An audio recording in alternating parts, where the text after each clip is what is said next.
২০ দাঁত ভেঙে দিতে উল্কার মতো ছুটে আসে এক উজ্জ্বল নক্ষত্র। আমরা ভারতকে দেখিয়ে দেব ইনশাআল্লাহ, এই পৃথিবীতে বাংলাদেশের সবচাইতে বড় দুশ্মন ভারত। সবচাইতে বড় দুশ্মন কে? ফ্যামিলিয়নের বাঁশিওয়ালার মতো মাওলানা দেলোয়ার হোসেন সাঈদী যখন আ ক খ করে সারা দেশের মানুষকে ভারতীয় ষড়যন্ত্রের ব্যাপারে ঐক্যবদ্ধ করছিলেন, তখনই পদে আগুন জ্বলে যায় আসিফ নজরুল আর তার আধ্যাত্মিক গুরু শাহরিয়ার কবিরের।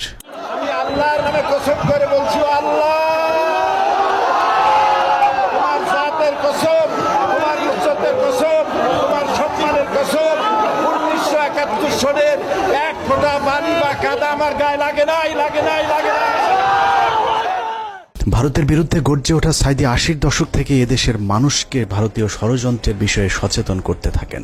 গল্প কেচ্ছা কাহিনীর পরিবর্তে কোরআনে বিদ্যমান রাজনৈতিক এবং অর্থনৈতিক তাফসীরের মধ্য দিয়ে নতুন ধারার কোরআনের মাহফিলের যাত্রা শুরু করেন আল্লামা দেলোয়ার হোসেন সাঈদী।